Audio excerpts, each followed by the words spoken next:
दोस्तों, भले ही अमेरिकी राष्ट्रपति ट्रंप अपना ईगो जस्टिफाई करने के लिए पूरी दुनिया के सामने ये कह रहे हो कि भारत से आने वाले चावल पर टैरिफ लगाया जाए, लेकिन पीठ पीछे अमेरिकी कंपनियां भारत के साथ रोज नए डिफेंस समझौते साइन कर रही हैं, जिससे आने वाले समय में इनका बिजनेस एक्सपेंशन भारत के अंदर इजीली हो पाए। पिछले 2 वीडियोस में हम आपको बता चुके हैं कि भारत ने कई इंपॉर्टेंट हेलीकॉप्टर समझौते साइन किए हैं और कल ही खबर सामने निकल के आई कि टाटा एडवांस सिस्टम लिमिटेड और लॉकहीड मार्टिन के बीच में एक नया कॉन्ट्रैक्ट साइन हुआ है, जिससे भारत के अंदर C-130J सुपर हरक्यूलिस विमानों की MRO फैसिलिटी भारत के अंदर सेटअप की जाएगी। दूसरी खबर भारत की अपकमिंग हाइपरसोनिक मिसाइल से सामने निकल के आ रही है और यह मिसाइल कोई और नहीं बल्कि ब्रह्मोस का ही सेकंड वर्जन है और इसके डेट डिसाइड किए जा चुके हैं कि कब हम इसके फ्लाइट टेस्ट कंप्लीट करेंगे। तो जानते हैं आज के इस वीडियो में दोनों ही इंपॉर्टेंट डिफेंस अपडेट डिटेल्स में। यदि आपको हमारा काम पसंद आए, वीडियो को लाइक, चैनल को सब्सक्राइब जरूर कीजिए, क्योंकि आपका एक छोटा सा काम आप तक ये जरूरी और सही खबरें लाने में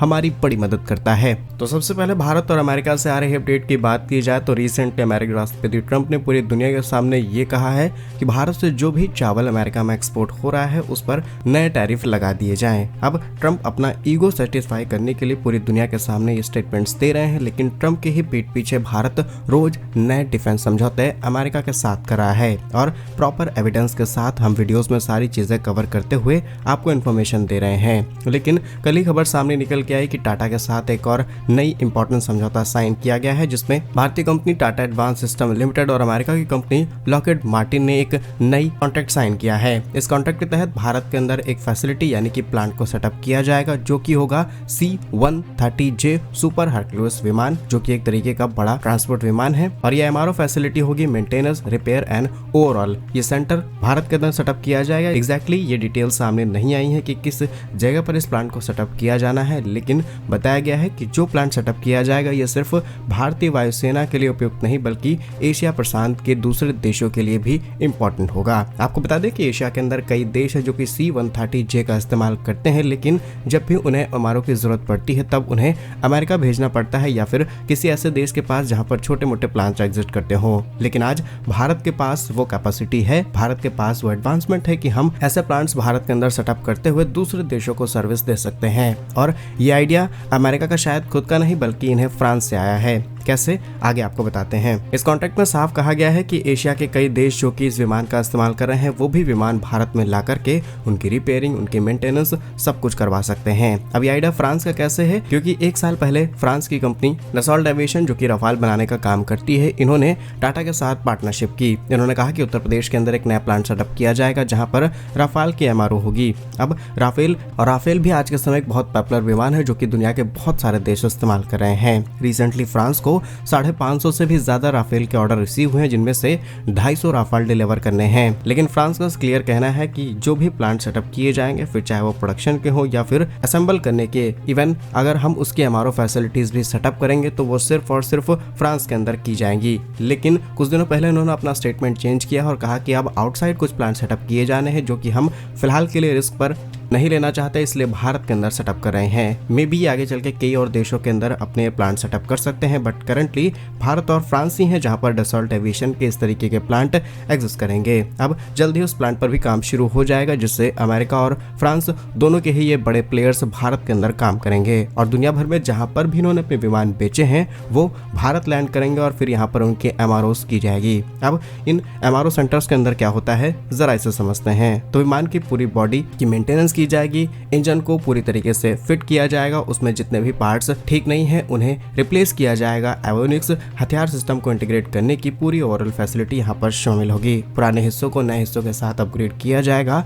भारतीय इंजीनियर्स और टेक्नीशियन को यहाँ पर ट्रेनिंग दी जाएगी। इसके अलावा छोटे बड़े भारतीय सप्लायर्स को भी मौका मिलेगा, बिकॉज हमारे देश के अंदर कई ऐसे स्टार्टअप्स हैं जो कि डिफेंस के लिए बहुत सारे छोटे बड़े पार्ट्स कंपोनेंट्स बना करके तैयार करते हैं। तभी तो भारत से बनाए हुए कंपोनेंट्स एंड हथियार हम दुनिया के 100 देशों को एक्सपोर्ट करते हैं। यूं ही नहीं कि इसमें सिर्फ बड़े प्लेयर ही इन्वॉल्व हो, इसीलिए इन छोटे प्लेयर्स को और ज्यादा मौका मिलेगा, इन्हें और ज्यादा लर्निंग्स मिलेंगी और नए पार्ट्स हम तैयार कर पाएंगे। फिलहाल टाटा और लॉकहीड मार्टिन की ये फैसिलिटी 2026 तक बनकर के तैयार हो जाएगी और बताया जा रहा है कि 2026 से लेकर के 27 की शुरुआत में पहला C-130J विमान की मरम्मत के लिए यहाँ पर आएगा। अगर हम इंडियन एयरफोर्स की बात करें तो currently 12 C-130J super Hercules aircraft हम इस्तेमाल करते हैं और इनका इस्तेमाल हम high altitude and special operations के लिए करते हैं। इसी के साथ भारत अपनी मीडियम फ्लीट ट्रांसपोर्ट को और ज्यादा बढ़ाने की तैयारी में है, जिसमें रशिया के कुछ प्लेयर्स पार्टिसिपेट कर सकते हैं, साउथ अमेरिका की कंट्री के कुछ प्लेयर्स पार्टिसिपेट कर रहे हैं। इसी के साथ भारत का मानना है कि जितनी भी नई पार्टनरशिप्स की जाएंगी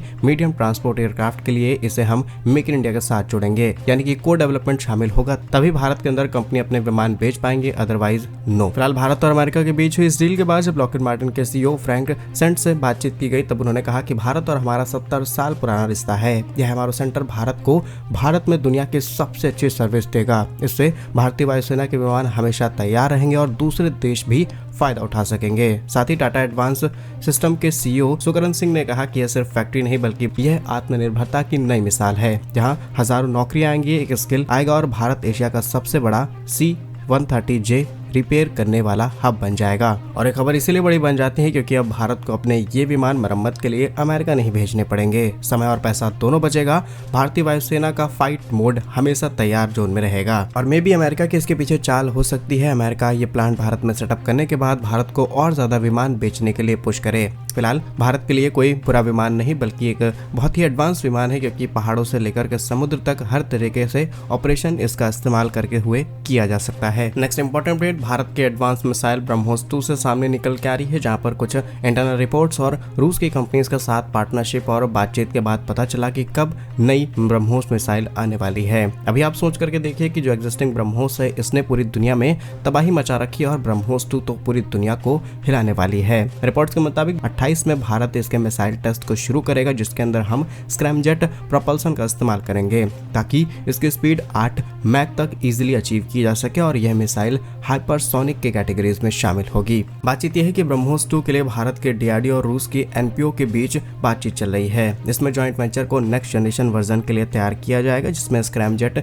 इंजन लेस होगा और 1-2 सालों के अंदर होने वाला ये test propulsion, guided materials, structure, stability validate करेगा, जो कि हाइपरसोनिक हथियारों की रेस में भारत को अमेरिका, रूस, चीन के साथ कंधे से कंधा मिलाकर के खड़ा करने की ताकत रखता है। क्योंकि भारत के पास आज के समय उतने ज्यादा पावरफुल हथियार नहीं है। करंटली हमारे पास जितने हथियार हैं हम किसी भी युद्ध में उतर सकते हैं, लेकिन भविष्य को ध्यान में रखते हुए जिस तरीके से चीन, रूस, अमेरिका ने काम करना शुरू किया है, भारत भी अब इस रेस में उतर चुका है। और अगर आज फैसले नहीं लिए गए तो आने वाले 2 सालों बाद कोई फैसला लिया जाएगा तो उसके आउटपुट्स हमें 4 सालों बाद देखने को मिलेंगे और तब तक शायद बहुत देर हो जाए। बाकी रूस की मदद लेकर के 1998 में हमने इस पर काम शुरू किया था, जब दोनों देशों के बीच ज्वाइंट वेंचर सेटअप हुआ और इस नई सुपरसोनिक मिसाइल को बनाने का काम शुरू किया गया। हम ब्रह्मोस 1 की बात कर रहे हैं, जिसकी रेंज आज लगभग 300 किलोमीटर के आसपास है और इसके अलग अलग वेरिएंट्स हम आर्मी, नेवी, एयरफोर्स तीनों के लिए इस्तेमाल करते हैं। लेकिन ब्रह्मोस नेक्स्ट जनरेशन या फिर कहें ब्रह्मोस 2 एडवांस होगी, क्योंकि ये हमारे किसी भी विमान के साथ फिट हो सकती है, चाहे सुखोई 30 MKI हो या फिर तेजस या फिर राफेल ही क्यों ना हो। इसी के साथ 2027-28 में इसके प्रोडक्शन और टेस्ट कंप्लीट किए जाएंगे, तब इसकी जो रेंज है वो 800 किलोमीटर के आसपास रहेगी, यानी कि ये एक लॉन्ग रेंज टेस्ट रहेगा। बाकी भारत की इन तैयारियों पर आप क्या सोचते हैं, कमेंट्स में अपने राय जरूर लिखिएगा। भारत का सही वीडियोस पाने के लिए वीडियो को लाइक, चैनल को सब्सक्राइब जरूर कीजिए। वंदे मातरम, भारत माता की जय।